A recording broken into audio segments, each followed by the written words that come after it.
Welcome. My name is Jose Otero, and I'm going to be talking today about the Caribbean telecommunications market.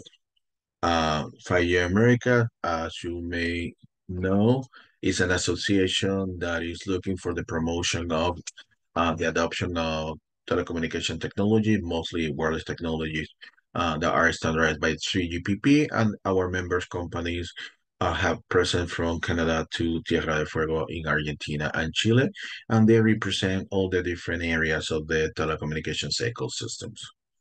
Uh, we rapidly looking into the Caribbean. If we have a region that still need a lot of spectrum to be assigned. Why? Because especially in the non Spanish speaking Caribbean, you only have cellular and PCS spectrum that has been assigned. So there's a very important need for more spectrum in the middle and high bands to provide very nice evolution path for the newer technologies. Not only this, some of these countries have assigned Region 1 and Region 2 spectrum. Why? Because over 15, 20 years ago, the market for roaming services was so important that they decided to provide some of the operators with the 850 and 900 or 1800 and 1900 spectrum, very small chunks of spectrum, so they could get more revenue for the visitors to their home market. Luckily, some of these countries are looking into the assignment of new spectrum, and they have published public consultation processes. Like, for example, we have seen this in the French Antilles until it recently, well, not recently, last year, assigned spectrum that for the use of for issue for in terms of the deployment of 5G networks that we have seen in San Bartholomew, French Guyana. We very soon will see that in Martinique and Guadeloupe. But we also saw it in Dominican Republic that increased the amount of spectrum, and luckily they are moving forward with the assignment of even more spectrum in May of 2024. And this is going to allow them to speed up the deployment of 5G that right now should easily be surpassing 60-70% of the Dominican Republic's population. There are other countries that are studying different frequency band in the low, mid, and high band or millimeter wave. Here it says Jamaica, but with the Spectrum Management Authority doing that. But we also know that URCA in the Bahamas is also considering the assignment of new spectrum as well as the Telecom Authority of Trinidad and Tobago. One of the main issues when we are talking about the Caribbean and how the Caribbean is looking into the arrival of 5G technologies is that many experts, many consultants, and many journalists have been publishing that 5G is a consumer-centric network, which is completely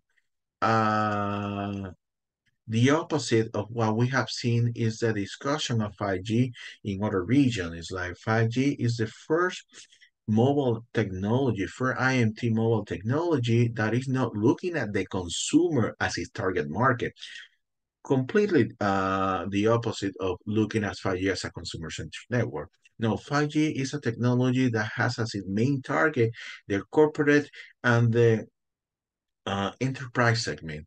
And why is this important? Because if you change the target market of 5G from the end user, the mass market, the whole population of a country, to certain sectors of the economy, then the deployment becomes completely different because you don't need as many antennas, and you only need to serve with 5G at the beginning, at the early stages, those entities that may need it. And you may provide enough services with 5G for the, let's say, private enterprise with a private network with fixed wireless broadband. You don't need to have that nationwide deployment. Of course, depending on the GDP per capita, the purchasing power uh, of the population, the availability of handset that can arrive at your market, taking into consideration all the small markets in the Caribbean, uh, and how long it takes them to get handsets that they may compete with others from the larger countries. If you have all those into consideration, it might make sense to launch 5G earlier, as we have seen in Puerto Rico, how we have seen in the Dominican Republic, but also other places like the Bermuda, U.S. Virgin Island, etc. But 5G or any other telecom technology, it just doesn't happen in silo. It needs to leverage all the infrastructure that you have in place. And here I'm talking about civil infrastructure, all those, how many roads do you have, electricity, water pipe, in certain countries, railroads, etc. But also, what do you have in terms of telecom networks that are existing in your country? Um, don't forget that demographic, geography, population size, even political history, uh, form of government in the Caribbean is extremely different from one place to another. We're talking about 30 markets here. And also, we need to understand what are some of the needs of um, the mobile telecom providers that are in the region. What are the main interests? What are the main objectives in the short term? For example, improving the mobile broadband services, what do they consider is enough for their market, what are the international gateway for data that they have in every single market, but also what is their uptake, what is their take in terms of fair shares and the role of the OTTs uh, in the telecom space. As I mentioned before, 5G is that first IMT technology that is not looking at the consumer as its main target. Why? Because the first to the fourth generation, we could see a very easily identifiable service that will benefit the human being. For example, voice with 4G, text with second generation, the rudimentary access to the internet, gaming, and other application with 3G. With 4G, we had that good evolution of all the new 3G services, but we have audiovisual services. We have the entrance of the smartphones, and those which is basically a computer in your hand. With 5G, as you can see, the main objective is the IoT, the Internet of Things. What you need to arrive at the smart territory, smart city, smart building, smart neighborhood. We also look into low latency. We also look into energy saving. All these are features that may not have a direct impact on the individual, but they do have a very good impact in terms into that enterprise sector.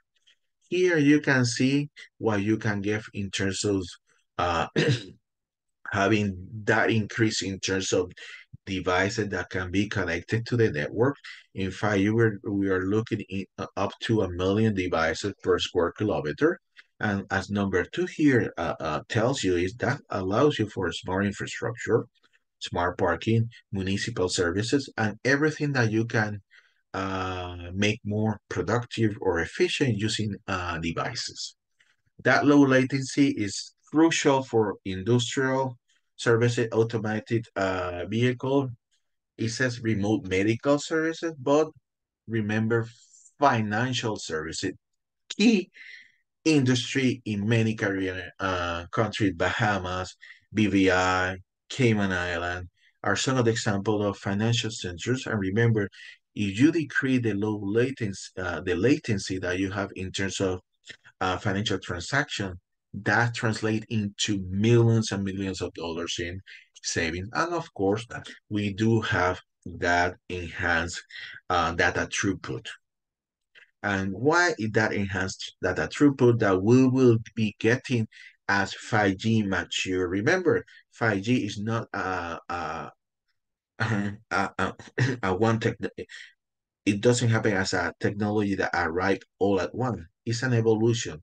As 4G went from release 8 from the 3GPP to the 14, 5G goes from the 15 to the 21, 22nd.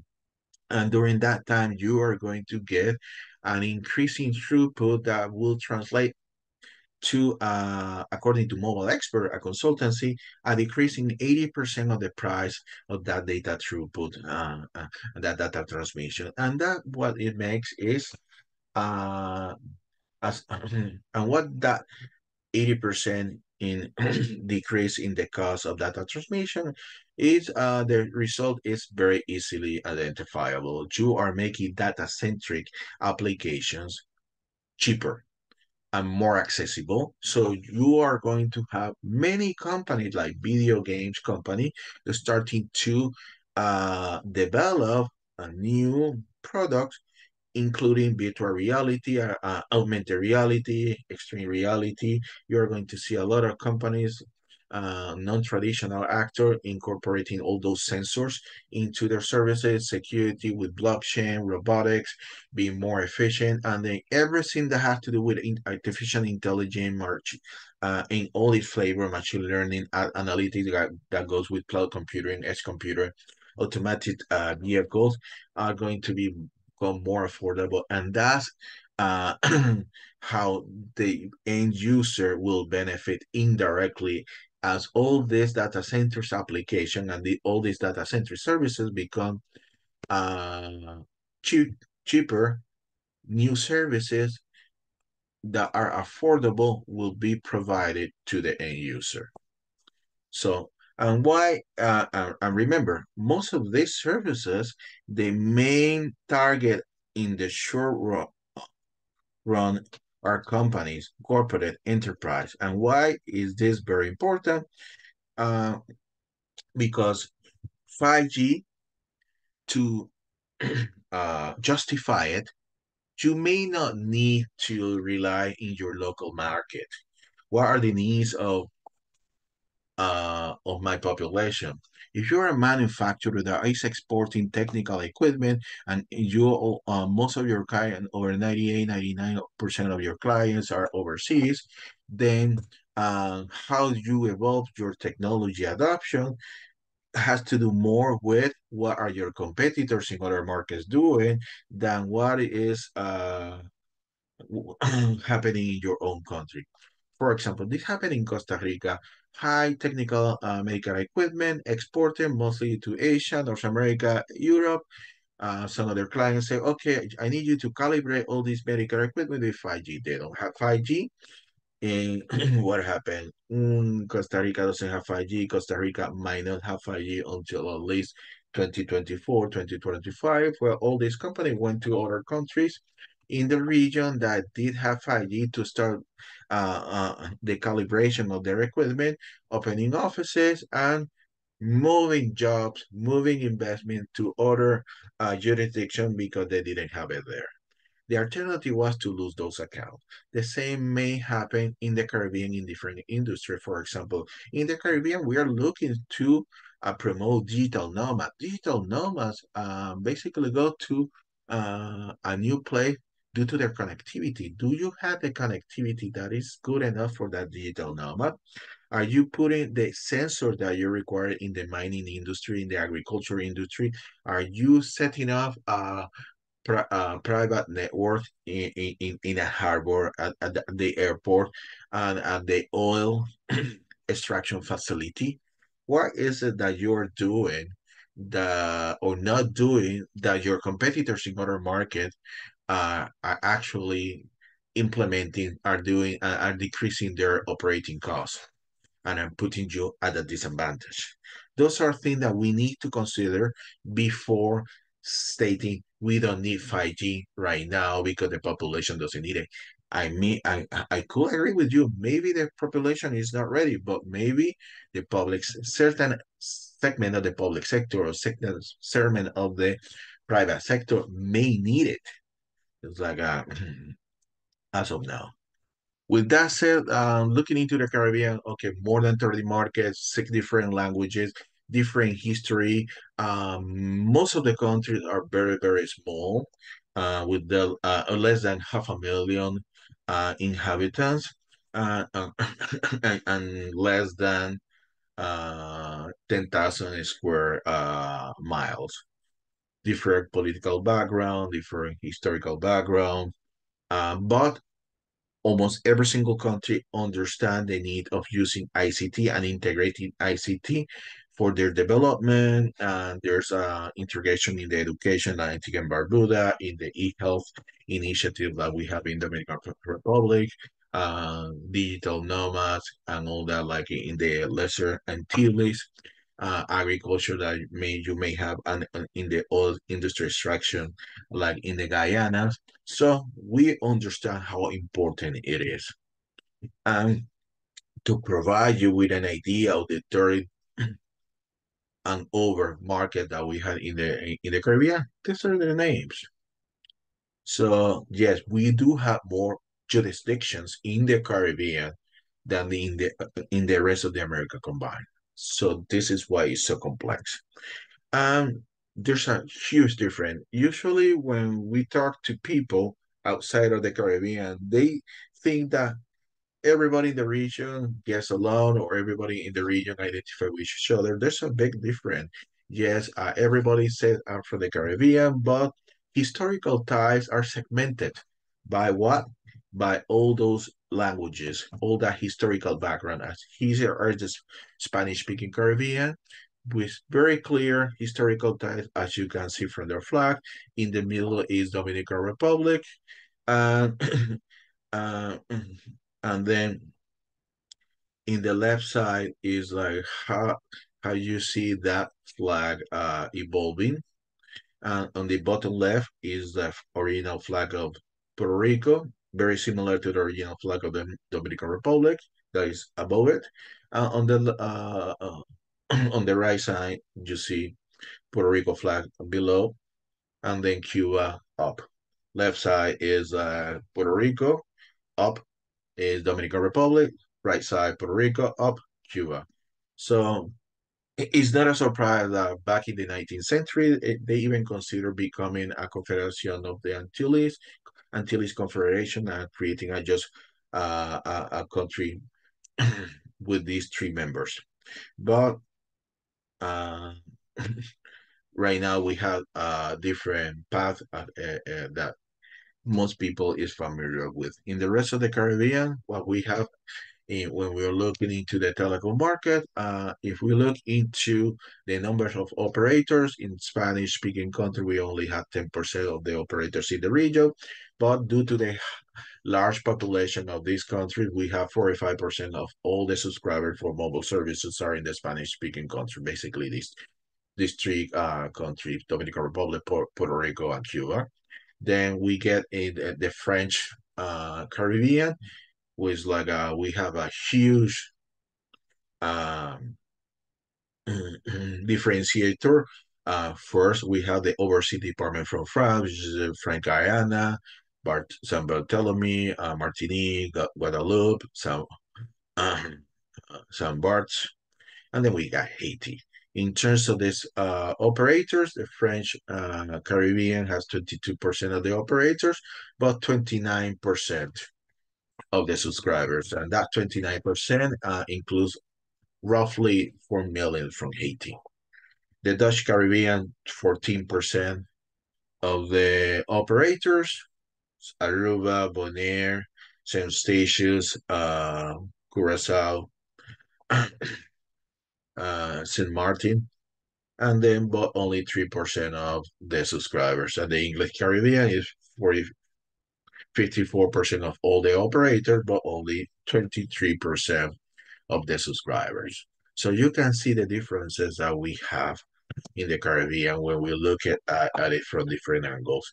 But when we look into the Caribbean, we need to start understanding certain dynamic that we don't have in the rest of Latin America, or we don't have in Canada or the US or Greenland, etc. It's like in terms of data, the availability of data is very asymmetric. There are countries that have zero industry metrics for the telecom sector. And there's other that collects rudimentary data that is kind of useless as of now because it's the same metric that they were collecting back in the 1990s. And I think in Puerto Rico here, but other countries have evolved in terms of how much data they are collecting and the type of data that they are collecting. I'm thinking here more about Dominican Republic, certain aspect of the data that is being collected and showed from Cayman Island as well. The civil infrastructure is varies a lot, especially in the large market of the Antilles or in the Guyanas or in Belize, what you have in the city, in the urban area compared to the countryside. It's like where you may not have the same access to electric service, or the electric service that you have might not be very reliable. You may not have roads, pavimented roads, or the telecommunication infrastructure is not fair optics everywhere as you need for 4G and 5G. um, this could hinder service adoption, or maybe you have population that do want to be connected, but they don't have the service close by, or maybe they have service, but the point of sale where they can actually buy the devices and recharge the devices is not very close by.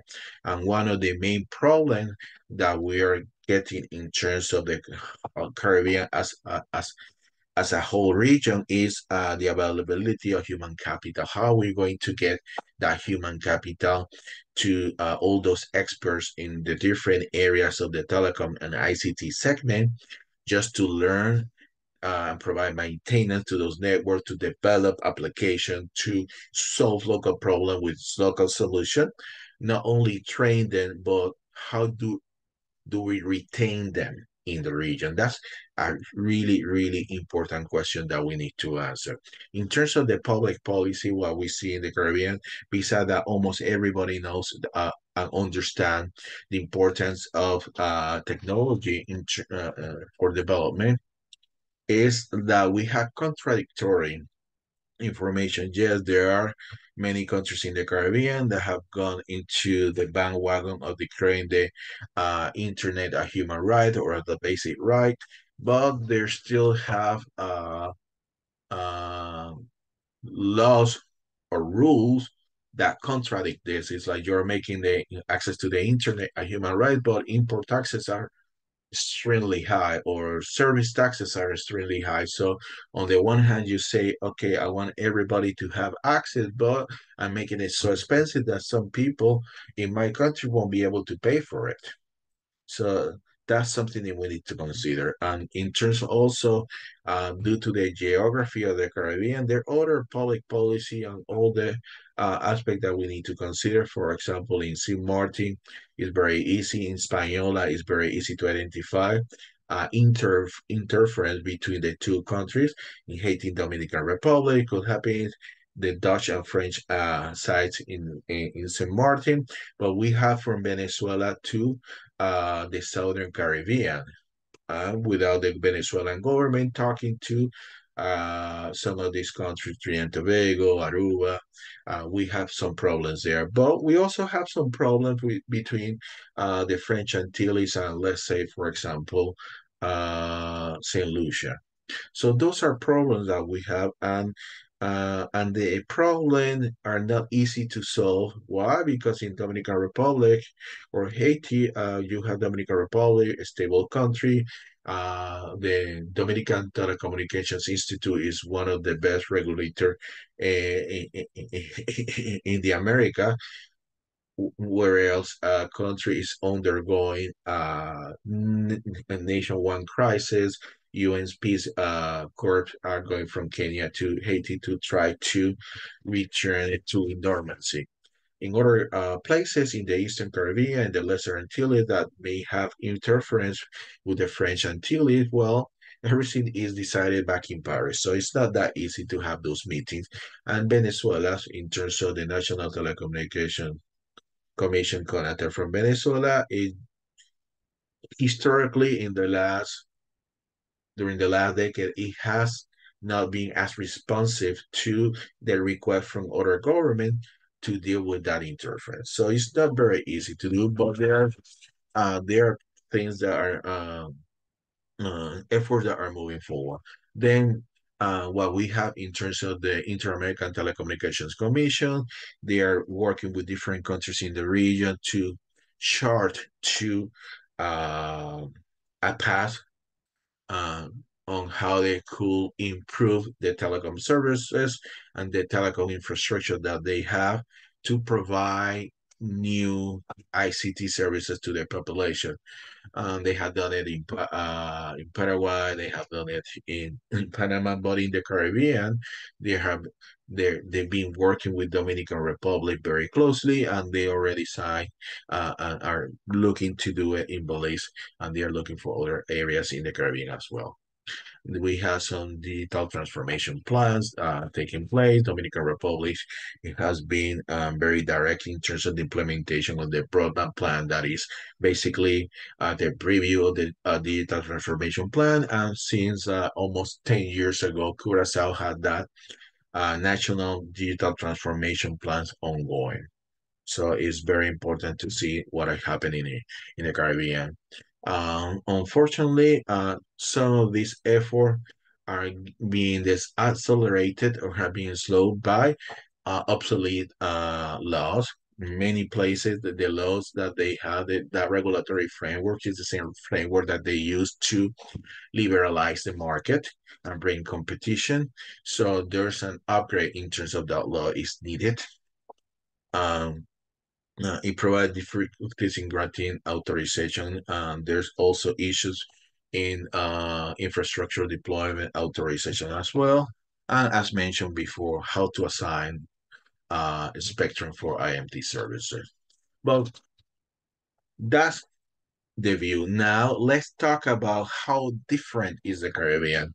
Yeah, imagine that you're in the Caribbean and then uh, you are in a region that you have a very small population, but you do get millions and millions of tourist arrivals. So, so basically, in terms of tourism that go to your country, is a 3-to-1 ratio. For every single inhabitant you have in your country, you may get three tourists that are going to stay for at least a week, and during that week they're going to be using all the telecom services and all the telecom resources that you have at your disposal. So now when you are deciding, do I provide X generation uh, of services, you are not only looking into your local population, but you also need to identify the profile of those visitors as well. And as you can see, it changes from country to country in terms of who is which country is the one that gets the more visitors and how they and the medium they use to arrive. Why the medium? Because if you have tourist arrivals in a plane, they stay for longer periods. For example, in tourist arrival, Jamaica is leading. Next, then is Bahamas, Aruba, Virgin Island, Barbados. But if you are in a cruise passenger arrival, you usually stay for 8 to 10 hours. And here you have Bahamas, USB, uh, Virgin Island, San Martin, St. Martin, Cayman Island, Jamaica. So it's very, very important. But not only this information is important, it's like, where are those tourists coming from? If you're coming from, if you see the tourist arrival from to Aruba and you see tourist arrival to Curacao, they're probably then you try to dissect where are they coming from. You'll see that most of them come from Europe as opposed to Bahama, where most of them come from the US. And in Europe, if you go for Aruba, Curacao, Saint Stations, they're going to see that many of them come from the Netherlands, or in Martinique, Guadeloupe, they're coming from France. And that's very important because the profile of the mobile user on these different countries is very different. So depending on how long do they stay, then you have another case or another argument to start deploying better technology, especially if you didn't do that migration to VoLTE that you needed to do when you shut down the 3G networks or when and the origination country of your visitor decided to shut down those 2G and 3G network like the US or the national players of the US did last year. And why? Because you don't have VoLTE or you don't have any type of agreement when those tourists arrive to your country and they don't have any type of roaming agreement, you won't get any money from them if you're the operators. So unfortunately, in Latin America, there were voices saying that VoLTE was not important. Uh, uh, like technology evolution have shown that those that were saying that were completely mistaken. And in the Caribbean, it's not only looking into the VoLTE, but also voice over new radio as well, and that we need to consider. And that we need to consider that from the operator's perspective. If I'm going to be losing money, I'm not going to be losing money. Or in the D2D as well aspect, how are these operators going to start negotiating with the different LEOs, low Earth orbit satellite platforms as well? Because many of the operators that provide services to the tourists have already got into agreement with some of these LEOs platforms. Um, Another aspect when they say, okay, how much purchasing power or how much money do they have because the GDP is so low? Remember, we are in areas where remittances are extremely important. And remittances is money that goes directly into the inhabitants. And who are getting the remittances? Usually the lower income segment of the population. So when you are doing all your diagram, when you're doing your business plan in some of the Caribbean country, you need to consider which areas do you consider low income, but due to remittances, how many of those areas are able to afford telecommunication services. This is not something new. This is something that we have seen replicated in almost every single region on the planet, in those markets that get a lot of remittances. And also, when we look into the Caribbean, we need to also consider that in certain markets in that financial segment, we are leading globally. The sand dollar from the Bahamas, that's the image that you see below. It was the first CBDC, the central bank digital currency. Basically, the legal tender, instead of managing everything with paper, Bahamas say, okay, we are going to do the equivalent of digital currency that is backed by the central bank. We call it the sand dollar. In the Eastern Caribbean, currency union, they decided to do it with Cash. And here, and this is the country that use the Eastern Caribbean dollar. Who are those? Well, Antigua and Barbuda, Dominica, Grenada, um, St. Kitts, St. Lucia, uh, San Vincent, etc., Angela, etc. So they are leaders in terms of financial services. Financial services, as I mentioned before, you need really low latency to save money. And not only low latency, you need low latency with high encryption. You get better encryption with 5G than what you can get from other previous mobile technologies. Also, if you want to maintain yourself in terms of or increase your competitiveness in terms of technology, you need to move forward in the adoption of new technologies. And we can see in the Caribbean, in our technological readiness score is a little bit dated, but we haven't moved from here.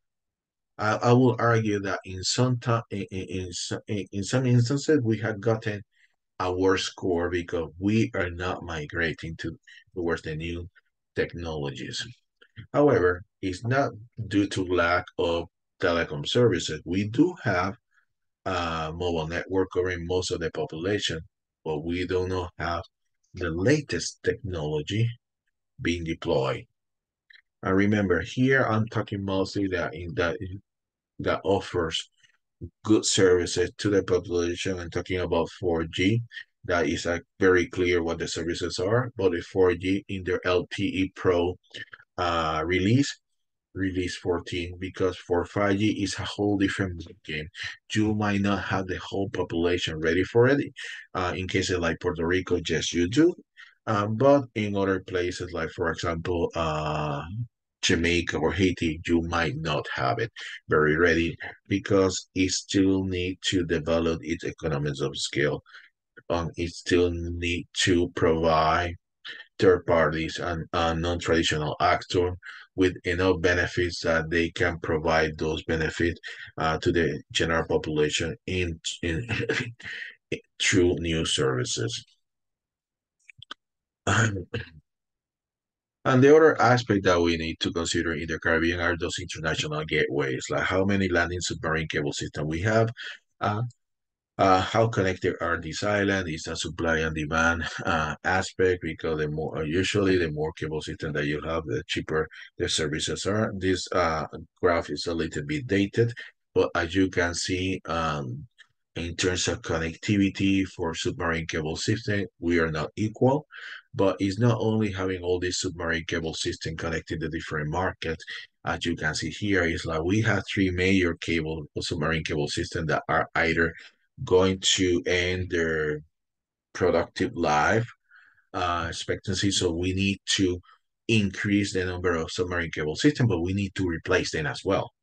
And that's huge investment that need to go to all these islands. And 5G is going to generate and also terminate a larger amount of data. So we need to revamp what we already have in place.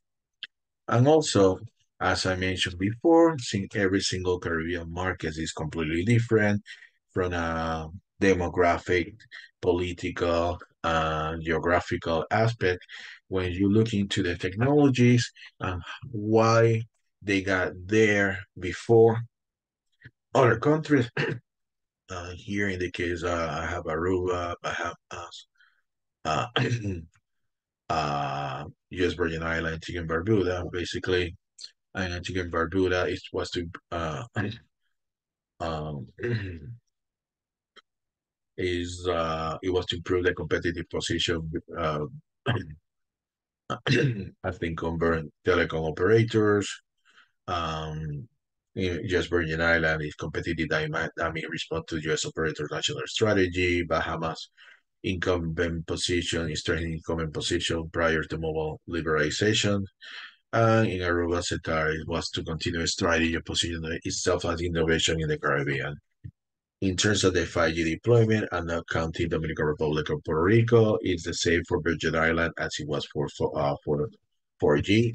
They're following what the national operators in the US are doing. This is same that is happening in Saint Martin, the French side, Saint Bartholomew, French Guyana, since they operate since are set in front provided the frequencies to the offering of 5G services in March of last year.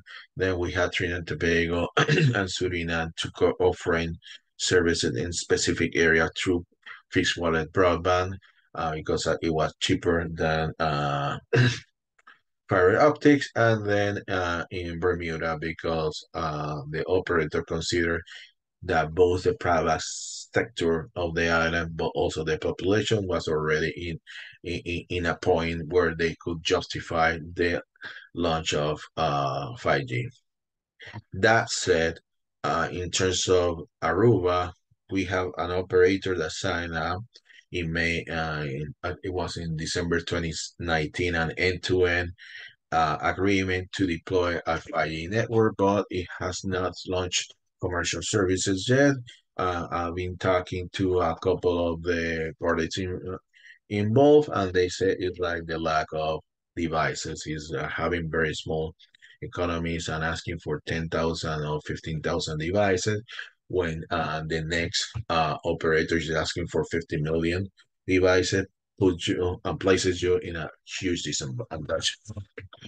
But that doesn't mean that the Caribbean is ignoring 5G. The first trials took place in the region in 2017, uh, earlier than many of the countries that already have 5G commercial services in the rest of the Americas.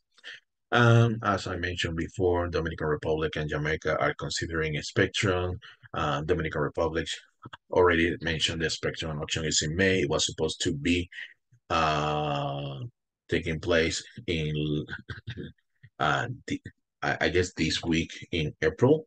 But there are other places that you could see that they have a huge financial sector that could support at least a limited uh, deployment of 5G. I'm talking here about the Bahamas, the Cayman Island, the BVI. And of course, we do have cases like Guyana, where the 5G network that wasn't initially announced got delayed due to the lack of frequency spectrum. Some of the challenges that we have in the Caribbean include, well, not having very spectrum, the purchasing power of the region, um, the interference, as I mentioned before, the human capital, but mostly in many cases is securing the devices. It's just since we are very small markets and we are still um, trying to recover from a pandemic that almost shut down for 2 years. The development of new handset, cheaper handset, that is still a major obstacle for operators. You don't want to launch a network that you are not completely certain that you are going to recoup the investment in a reasonable amount of time because people might not be able to afford the handset. So, what are some of the Caribbean myths? Carriers are not prepared to foot the bill. It just depends how you design that 5G network. It's not the same to design a 5G network for all the people in your jurisdiction that just do like a few antennas targeting enterprises of public sector because they are going to use the new service to provide some more efficiency and productivity in their task. If you don't even have that, it doesn't make any sense. But is remember, the operators are not obliged to provide new services. They provide the connectivity. How you use that connectivity, be it 4G or 5G, depending on all the other actors that are in place and that are present in the market. And if those actors are not willing to launch new services, that need a new platform, then the operator doesn't have the incentive to launch the new service. Um, and governments do not launch 5G networks unless they are part owner of the operators. Are the telecom operators are the ones that are launching the 5G services if they have enough spectrum to do so. So you need to get rid of those spectrum challenges. You need to ensure that uh, the prices or the requirements for the deployment of new infrastructure doesn't become prohibitive in terms of for an operator to move forward and control also um,